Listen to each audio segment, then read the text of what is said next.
So, hello everyone. This is Dr. Amigues, your friendly rheumatologist. Today, I wanted to respond to a question from Dara. So, Dara said, I have psoriatic arthritis and I've been on 7 different biologics. Why can't I achieve remission? So, such a good question. Such a good question. And first of all, Dara, I am really sorry for your experience. It is unfortunate. It also is pretty rare. But it is more common with psoriatic arthritis than it is with rheumatoid arthritis. So I want to I want to explain a little bit how we think as rheumatologists when it comes to medications, and then we'll discuss about the possible reason why you do not achieve remission. So the way we think is once you have an inflammatory arthritis, our goal is full remission. What I mean by that is our goal is for you to have no more pain, no more swelling, no more tender joint, and no more morning stiffness. Like when you feel like you have like you have to put some oil into your joint. That's the goal. So that's really important. And we usually cycle through medications every 3 months. And so we try to if like the first line will usually be methotrexate for rheumatoid arthritis. Honestly, in psoriatic arthritis, it doesn't really work. So ideally you would want to be on a biologic right away. But the truth is that insurance are making us try methotrexate, and sometimes it can help.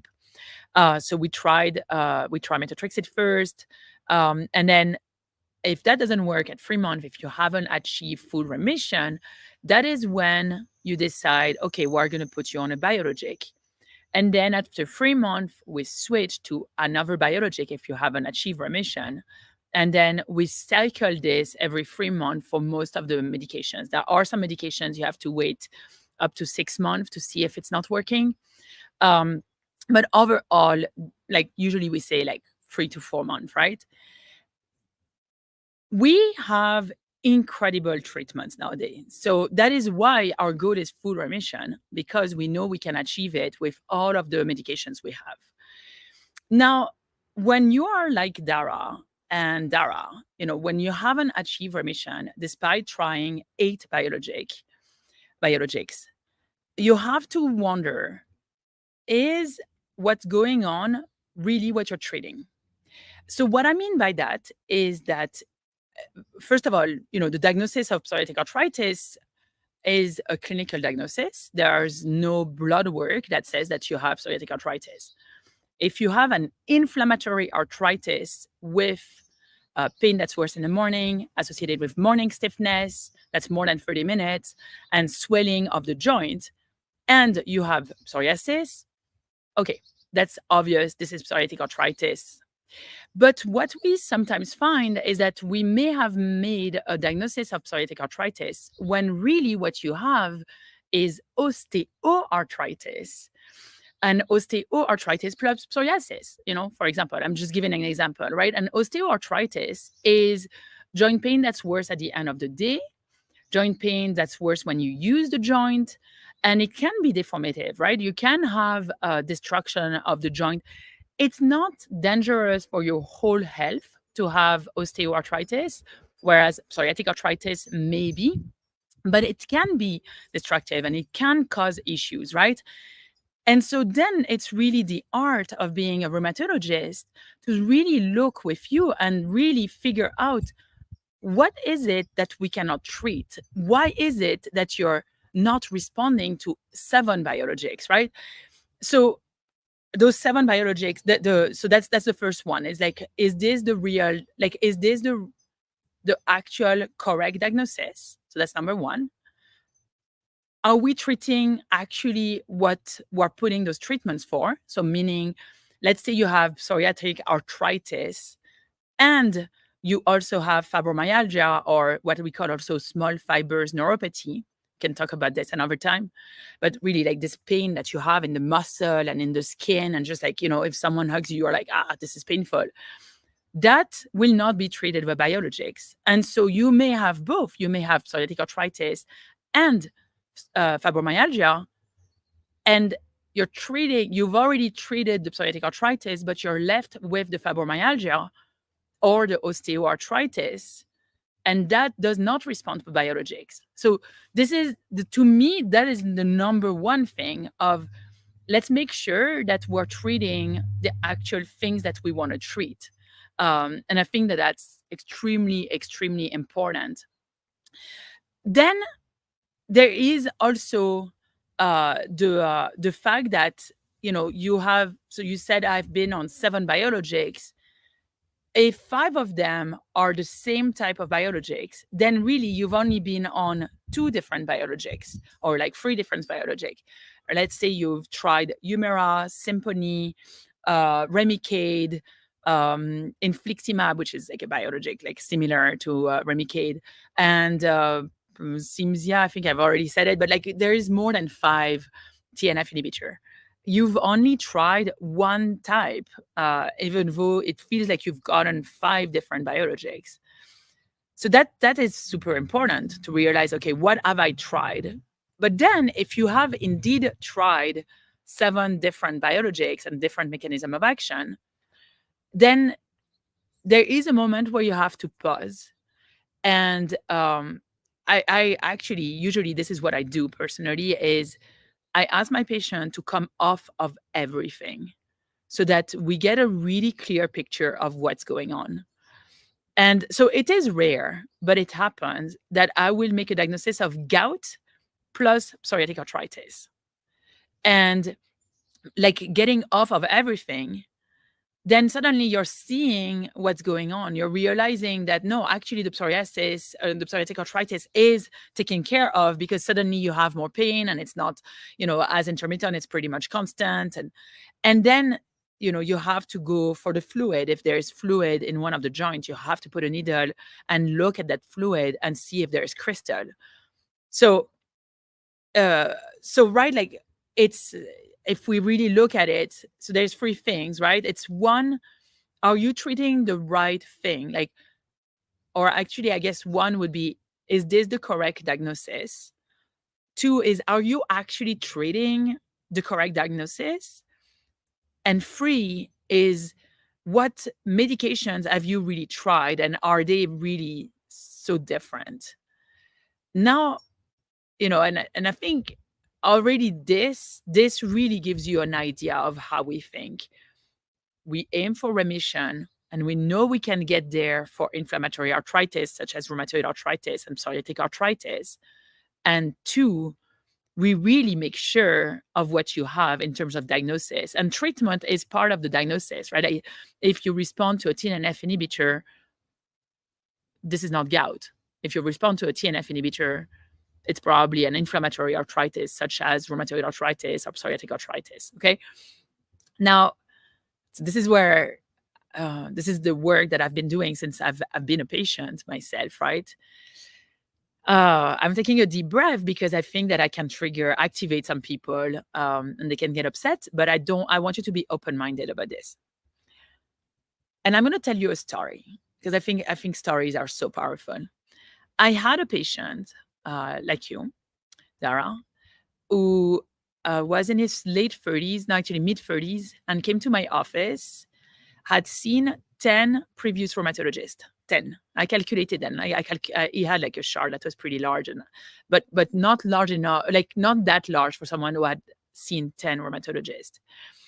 And he had failed many treatments. But really, what I could see through the charts is that his doctors had completely given up on him. And it wasn't clear why, but they sounded frustrated. And you never know, are they frustrated because it's not working? Are they frustrated because he's not doing what he's supposed to do? We don't know, right? And so I saw him, and, I'm the 11th rheumatologist. And so then there's, how to explain? Of course, you can always offer. But I think at one point you have to wonder, is it really the Western medicine that I need to offer to this patient, or is there something different? And so I actually, it was really funny. because he was angry. He had never met me, but you could make out that he was very angry. And I think, it's not personal. He was very angry at the medical body. He had a ton of pain. So when you have chronic pain like this, it's super annoying. And so you are going to become angry. If you guys are angry, like I feel you, chronic pain makes you angry. For those who don't have pain, good for you. But realize people who have chronic pain can get angry because it really is annoying, right? And so he was very angry, and he had a horrible inflammatory arthritis. So he had rheumatoid arthritis, severe swelling. He had some deformities of his hand. I mean, we're talking about someone that's mid-30s. Like, you shouldn't be like that. And I took a totally different approach. I basically asked him if he couldn't see anything positive from his rheumatoid arthritis. And so, I mean, of course, that's not the first question I asked him. We, got a talk, we got a report. And then at one point, instead of telling him, oh, we're going to do this new treatment, although I had an idea, I basically was like, hey, have you ever thought about the fact that maybe this rheumatoid arthritis is bringing you something good? He looked at me, probably thought I was completely crazy. I did tell him, like, look, I want you to think of the question. Don't answer me now. Think of this question, look at it, ponder it. And then this is the treatment I think would work for you. And it might have been proposed in the past by someone else, right? Like, I have no idea. But I didn't know if he would come back. He came back 3 months later, almost in full remission, like close to full remission. No more joint swelling, almost no more pain. He had like one joint that was painful. And he had taken the treatment. And he basically tells me, I've thought about what you said, and you are correct. I mean, I didn't say that his RA had brought something good. I had asked the question, which is different. So I was not correct. I had just asked a question, which is, and this is so important, right? When something is so difficult to treat like this, you have to query that question and go very deep inside. Is there something that I don't want to let go by having this condition? And what is this? All right. And so, like in the case of this patient, he basically was telling me, thanks to it, I started traveling. Thanks to it, I opened my own business. I'm not taking life for granted, and so on, right? And so he comes in with all of those positive things, but it also made him realize, like, this is what this has brought to me, and I can accept and I can continue to use to keep those positive things in my life. And this is not scientific. Right? Like, I'm just sharing my own personal experience, right? As a patient, as a physician, it's just, this is really personal. But personally, this is what I'm thinking, is that the moment you accept that there are indeed something positive that's coming from your condition, you're also allowing yourself to realize what you need in your life, right? And so for him, he needed to travel, he needed to enjoy life, he needed to have his own business, to have like this sort of control over his life, right? Then he could let go of having a condition. And it's, so this might be woo-woo, it doesn't matter. Like, just be open-minded about this. Like, when I had my stage 4 breast cancer, I went so deep into, what is this teaching me? What can I learn from this experience? And I can tell you, like, I ended up having a divorce, and I love my ex-husband. Like, so we love each other. We just are not in love. But that was enough for me to realize, like, I felt trapped in this marriage. It wasn't him, nothing to do with him, but I did feel trapped. Something very, personal. And the cancer allowed me to see this. So here's the thing: you don't have cancer. That's great. You should not have cancer. And you should ask this question all of the time. What do I need? What is my body teaching me right now? If your body is exhausted, wants to sleep, you let him and you let him sleep. But your body is like a kid, right? And so sometimes our kids with NS, and sometimes you need to push the kids a little bit, right? So it's the same thing, but you have to listen. What do they need right now? And so, yeah, there is all of those Western medicine thing that we think about. Is this the correct diagnosis? Am I treating the right thing? Do you have maybe like several diagnoses at the same time? Could you have gout and psoriatic arthritis? Could you have fibromyalgia and psoriatic arthritis? This. And then are we actually giving you the right treatments for this?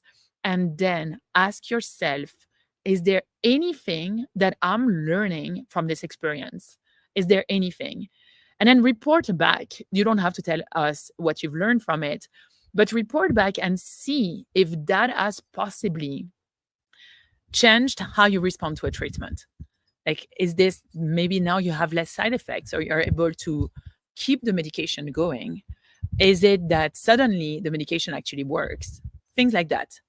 Remember that the power of the mind is extremely powerful. So about 30%, right?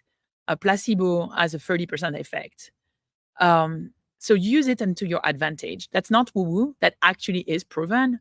So you want to use it to your advantage of, I'm going to start seeing myself healthy. I'm going to start seeing myself in remission. And to do that, you have to let go of whatever you're holding on by having a condition. Okay? Yeah, well, that went a little longer than I wanted, but and also very personal. Uh, but here it is. So I'm Dr. Isabelle Amigues. I'm a rheumatologist trained both in France and in the US. And I have my own direct care practice so that I really care for patients. It is my patients who are paying me. I'm not working for insurance. I work with insurance for my patients. I allow to get medications that are paid for by insurance, blood work, imaging, all of the things that were needed. But my relationship is to my patients. I love what I do, and we are currently still accepting new patients. Very soon we will probably go on a waiting list, but for now we're still accepting new patients. So if you are looking for a rheumatologist in Colorado, I would love to be yours. Have a wonderful day. I'm going to say hi on Instagram because I see the people who are here. Frank Holland, Flair Health, Heather, Oksani Lauska. I hope I'm not butchering your name. Rajku Markashiap, Diva, witty med writer Nunor Erin. Thank you so much for joining us, and I will see you next week. I think we're going to switch those to 11:30 Mountain Time. Sorry, so that's like what is it? 1:30 for Eastern Time. And until then, send us questions, send us things, and I hope this was helpful. Have a wonderful day. Bye bye.